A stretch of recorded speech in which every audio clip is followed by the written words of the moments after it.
Hi, I'm Corey. And I'm Sophie. And we're Two in the Box.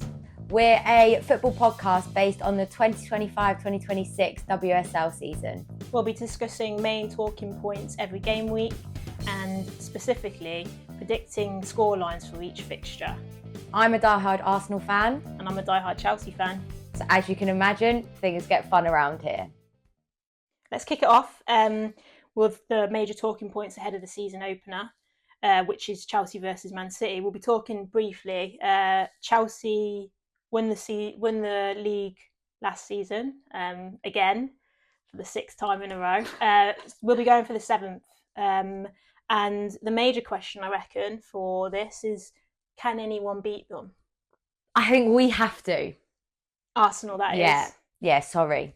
I think Arsenal have to. I think, obviously, we won the Champions League last year. One thing you haven't won. Yeah, very sore point, yeah. And I think normally it's done the other way around, the league, then the Champions League mainly. So I think we'll be gunning for it, no pun intended, this year to win the league. Yeah. And maybe a second Champions League, who knows? I mean, I think personally, I see Manchester City as the closest to us. Not that I think it's definitely closer. But I do think we'll win. I do think we'll win the WSL for the seventh time. I don't think we'll go unbeaten. I think it's got much more competitive with the signings, and everyone will be gunning for us. So I don't think that's going to happen. But I don't see how we're not going to win the league. Our squad depth is just unreal. There's talk of Alyssa Thompson joining us now, which will just make us even more dangerous on the attack. It's just going to be scary for the WSL. So for me, I think we're a shoo-in. Definitely Manchester City for that second. I think so. Wow, between you and Manchester City for me. Second and third. Arsenal. I'm not dismissing your title hopes at all. I think they're valid, but Leah Williamson doesn't start she's the season. Out for a bit, yeah. The defence is a big part of your solid formation. You've got a lot going forward, sure, and you've got new signings, but we'll come on to that. For me, Manchester City are the closest to competitor, so we'll see. Right. We'll see how that goes. We'll see at the end of the year. We'll see at the end of the year. That's the dangerous thing with predictions. It is. The next point is the return of strikers. This year we have Sam Kerr returning from injury and Bunny Shaw. I think these are massive talking points. Can't really deny the importance of this. I think they're both 20 plus goals in a season scorers. They're very capable of putting that tally up, and they'll be crucial for their teams if they do that, I think. Definitely, and I think, it strengthens your point even more in terms of Man City being the close competitor, that obviously they were just behind us last year, and they didn't have Bunny Shaw. No. So with her return, that is obviously a big strong point there, and they've got that season where hopefully she can get those goals in with Miedema as well. The two of them, obviously, that's dangerous. Returning from injury as well, Lauren Hemp. So Mary Fowler, who had a great season last year. So they're really dangerous going forward. Yeah, and it'll be great to see Sam Kerr back on the pitch. I think she's been out for a hot minute. Yeah. So having her back, I'm excited. Despite not being a Chelsea fan, I am excited. That says everything about Sam Kerr, really. So I think that's going to be massive for the season.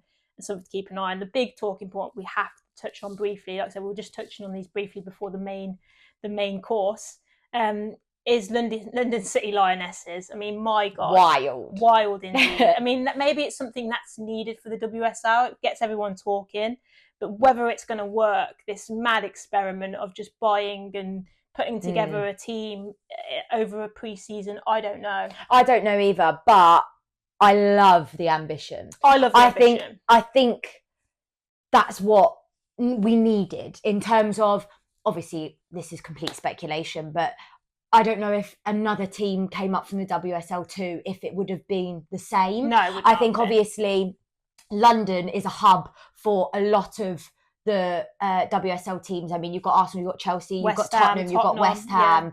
So as well, Crystal Palace this is it. So, and they're replacing them in the WSL. So I think they're coming in it. And I actually saw a statement from the London City Lionesses captain saying that they don't just want to do well, they want to finish top 4. Wow. So they are ambitious. I mean, let's talk about some of those ambitions for a split second, because to be more specific, their ambitions centre around the transfer window. They've they've got some great signings. Wow, that's debatable, because whether they're great in terms of they're actually going to work for the team, or are they great just because of the name? I think they've gone for a lot of players who their name, and that's great, but they're household names for WSL fans. But are they going to gel? That's the main thing. There's talk of Beth Mead. That's been tittering along throughout the whole of the season, the whole of pre-season and the transfer market a little bit as of the last couple of weeks. There's that ambition. Top 4 ambitious. I don't know. I don't know. Oh yeah, I think it's a stretch. Definitely. Yeah. I don't doubt that they'll do well. I think there are other teams that are going to struggle more than the London City Lionesses. I think so. But top 4, I think, is overly ambitious. However, they have made some good signings. They have gone for people that have WSL experience. Yeah. Players like Katie Zellum, who obviously left the WSL and went to City Angels. And obviously they've brought her back. City Angels. Yeah. Unsure on that. Okay. And along with Alana Kennedy. But they've gone with, I think, a lot of very experienced players that are potentially teetering on the end of their career. Yeah. And then young players who are kind of up and coming. They're missing that experience, but in the midst of the experience. Yeah. Like they're strong in the now players is kind of who I think they're missing. And it might be that they've already got those players. I don't think so. I don't know. We don't know. I'm not going to pretend that I'm a WSL 2. I followed them that hard last season, but it looks like, briefly looking over how they've let go a whole team and kind of brought in a whole team. I don't know. I think, like you said, top 4 is ambitious. Just how that gels, I don't know. So quickly, I don't know. Not to compete for top 4. I think they'll be safely in the top 6. I don't think they'll get relegated. No, I think they're safe from relegation. We'll talk about that in a minute. But I don't think they'll be top 4. It will be interesting to watch, though. That's absolutely for sure. That's an experiment. And the first game is Arsenal London City Lionesses. Very excited. So they'll be right up to the test right there against the European champions. Let's see what they can do. If they beat you in that fixture, then we'll come back next week and we'll be talking about their ambitions, because that will be a different a proper statement if they manage to do that. Personally, definitely. Let's see. Moving on that note of other kind of key transfers that have happened. So obviously, like we said, London City Lionesses have been the main one that have been stealing the attention of everyone in terms of how many signings they've made and how good some of those have been. But obviously, Arsenal have bought Taylor Hines and Olivia Smith, both from Liverpool. And they've been with us for quite a while, because they came during the beginning of the Euros. So they've been there a little bit while we had a good chunk of players that kind of weren't there. They were settling in, which hopefully is quite good. I mean, that's Olivia Smith one is massive. Obviously, currently as we stand, we are 1 day away from the transfer window closing at time of shooting this. So this could change. But Olivia Smith broke the record for the WSL transfer. So that's a massive statement from Arsenal. If you, like you said, you have to win it, you're definitely trying to show that in the transfer window. I think so. I think, like you said, there's the unfortunate injury of Leah Williamson, but I think we've made some good signings this year, and hopefully that will kind of show within it. Obviously, Chloe Kelly becoming permanent at Arsenal as well, and not just being on loan. That's amazing. Massive boost. Massive for her, massive for us. And I think having the season that she had not even a full season, end of the season that she had last year, with winning the Champions League, and then obviously what we did at the Euros. I think that's just boosted her even more. So I'm excited to see her next season too. Yeah, that's massive. And then the other ones that we can point out, Ellie Roebuck coming to Aston Villa, coming back to the WSL with Aston Villa. That is huge for them. I think she's going to be, well, personally for her, I think just in terms of definitely trying to get her England place, game time. She'll be out to kind of prove her worth, I think. Yeah. Massive addition to them. And then I guess the big one is, well, not the big one to keep an eye on is Michelle Adjumang. Yeah. Back at Brighton. I think that was the right thing for Arsenal to do. I think so. And right thing for her as well. I think obviously she came out on the pitch at the Euros and kind of made a bit of a name for herself. Definitely. And people didn't really know who she was despite being at Brighton in the WSL last year. And I think now she needs to build on herself as a player and get those minutes in, and she wouldn't be guaranteed that at Arsenal. And I think she's young. She is really young, and what she needs is game time and experience. So I agree. Whilst I hope she comes back to Arsenal, and I'd love to have her back. Like, I think, it's definitely the right thing. Definitely the right move. Yeah. Last few final points. Man United and Tottenham have had a quiet transfer market. Should mention that. Obviously, as we're recording this, there's rumours that Manchester United and Manchester City, there might be some sort of a swap. Yeah. Not that it's directly swap for, but there might be some sort of player exchange happening between the two of them. Could see players going the other way. Like I said, not related, the deals related to each other, but just happening where Grace Clinton and Jess Park could be swapping sides. But, I mean, Man United and Tottenham have been quiet. Man United have made a couple of signings, but we'll see whether they can kick on. Their defensive work last year was impressive. So if they can just be a bit more consistent, who knows, they might be challenging for those second and third spots. I don't see them for the title, obviously, but let's see what they can do. And then the final point I think we just want to mention in looking at the season is that there isn't technically a relegation this year. What they're going to do is as a 12-place playoff, I believe. Yeah, so 2 teams from the WSL2, the first 2 teams are automatically coming up to the WSL because they want to extend the amount of teams that they have. Now, to make it so there is still possibly a relegation is that the 12th place WSL will play the 3rd place WSL2 in a playoff, and the winner will either go to the WSL or stay in the WSL. Yeah, depending on who wins. Who wins. It's a little less jeopardy for whoever falls into 12th place, possibly. Yeah, it's like they got a second chance. Yeah, second chance for potentially Tottenham or Leicester. Let's be honest, they're the ones that we're thinking down at the bottom this year. So, we'll see how that pans out. But it's something to keep in mind of that jeopardy going into fixtures. It isn't technically as fervent as it would be if it was an automatic relegation spot, I think. So definitely not. But I do think the extension of the number of teams within the league is amazing. Good thing to do, yeah, definitely. All right, let's kick on and talk about our predictions for this. Upcoming game week. Okay, before we get into the predictions, I'm just going to talk about the rules for this game that we're going to be having between ourselves. Feel free to join in and put your predictions in the comments and let us know. But the rules are going to be, we predict score lines for each fixture of the game week. If you get the correct let's go the other way. If you get the correct result, you get 1 point. That's, say you said it was going to be 3-0 and they actually won 2-0, you'd get 1 point. Correct result. If you get the correct score line exactly, you get 3 points. If you, for bonus points, and this is a bit where the money is really, and if you want to bet you fancy yourself.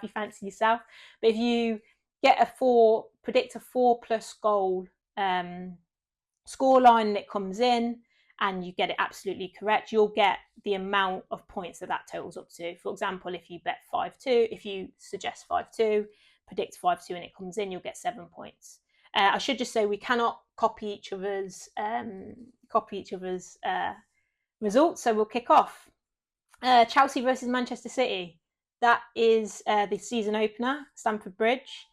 Big game. Obviously, the teams that were first and second. Big game in a big stadium. What do you? I'll say you can go first. Oh, we'll go alternate it. You go first. Tell us what you think. So, I think Man City are going to be gunning for you. I think they're going to want to get I mean, I think they're going to want to get a win. I don't think they're going to, but I think they're going to want to. Yeah, they're going to try their best, definitely. I think they're going to get a goal. I'm going to go 2-1. Oh, that's what I had in mind. That's so annoying. Okay, so I'm going to have to go 3-1 because I completely agree with you. I think they'll score. We've not had a rock solid defence over the pre-season. We have conceded silly goals, and I think Manchester City are more than capable of scoring against us. So I think they'll score. We're a full squad as well. They're capable of beating us, but I think Chelsea will just do it. I didn't want to go 3-1. I'm going to have to now put my hat there on 3-1. So I'm hoping that... Yeah, come on, back yourself. I'm hoping we can score a last minute, like 90th minute goal that adds it to 3-1, but the fixture could easily be a draw as well. Kick or something. Who knows? Let's hope so. So yeah, I'll go 3-1. Okay, Arsenal, London City Lionesses, game at the Emirates, which all of our games are, which is massive. Something we didn't mention, but massive. Yeah, just to touch on that quickly, I think that's going to be really intimidating for other teams, especially maybe other teams who, I don't know. I just feel like I think you've sold a load of season tickets. I think it's going to be rocking. They're offering meet and greets for season ticket holders. They've got obviously some of the Champions League were there last year. I think great atmosphere. Great atmosphere. Yeah. And I think that's going to intimidate players. I'll go first, obviously, because you predicted the last one. London City Lionesses, like we said earlier, are they going to gel in time for this season opener? I'm going to bet that they aren't. I just don't see how the European champions who stopped Barcelona from scoring are not going to be able to beat this London City Lioness team who've been thrown together over the summer. So for me, I think you're going to win 3-0. Oh, that was mine. So yeah, you go. So 3-0 for me. Okay, in which case I'm going to give them a bit of grace, and I'm going to say, similar to Man City, they've got a point to prove. Yeah. And they're going to want to prove it. Do I think realistically they will? No, but you stole my score, so I'm going to say 3-1. Okay, maybe. We'll move on. Brighton and Aston Villa. Brighton and Aston Villa, like we say, and Ellie Roebuck back in goal, possibly for Aston Villa. Michelle Adjumang maybe starting. I don't know about that, but yeah, there'll be other players as well. So obviously Aston Villa had not a great season. They pulled it back at the end. They obviously finished 6th, I believe. Mid-table, yeah.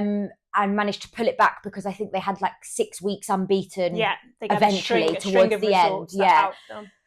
With obviously Ellie Roebuck coming in, maybe they can kind of carry that on. I'm going to say 2-1 Aston Villa. 2-1. Oh, okay. I would have maybe gone similar.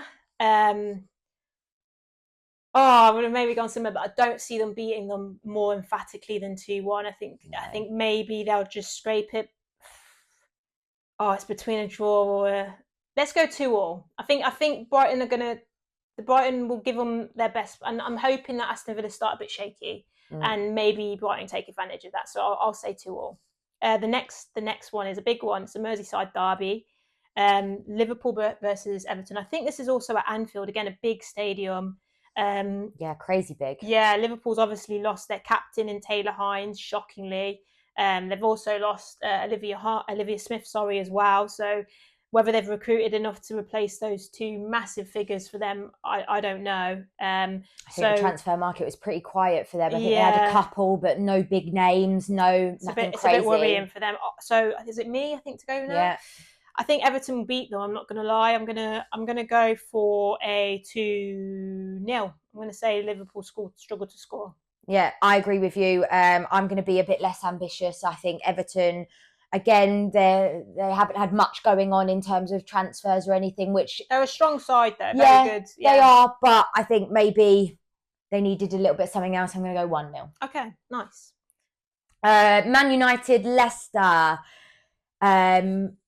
Oh, is it me first? Yeah, you okay. Go first in this one. I mean, like we were just saying, I personally think Leicester are going to be down at the bottom there, but I'll let you kick off what you think. No, yeah, definitely, I agree. I think they didn't have the best season last year, and I think they're going to struggle again this year. And I think there's been lots of, I should say, as you know, there's been a lot of changes for them very recently, as a couple of days ago with manager. Yeah. I don't know.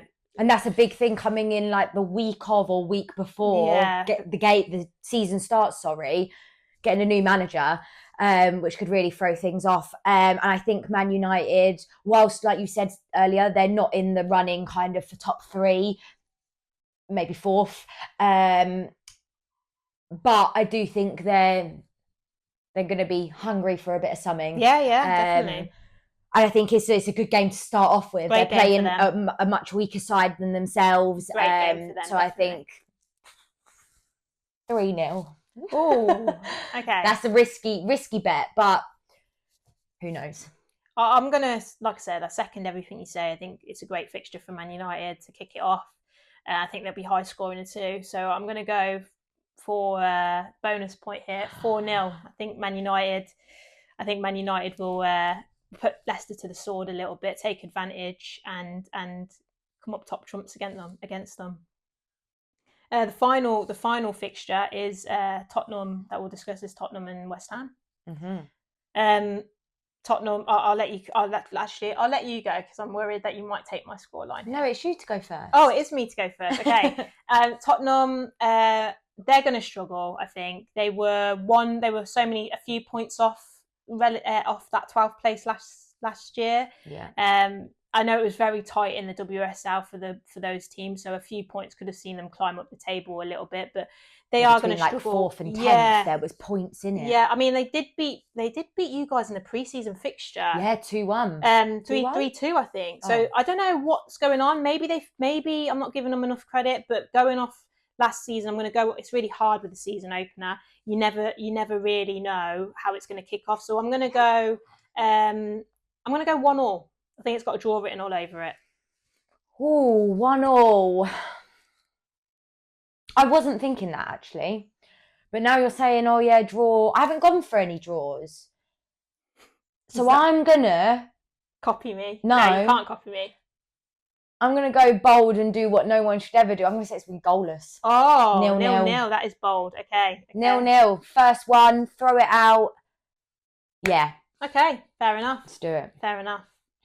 We will see what happens, and hopefully we've got some good points coming in when we tally up our results and we see where we are. Join us next week, or shortly after the weekend, and we'll have another episode discussing the results and, as you mentioned, predicting the following game week fixtures and the scorelines, and we'll also see who's winning currently, which we'll be keeping tally of.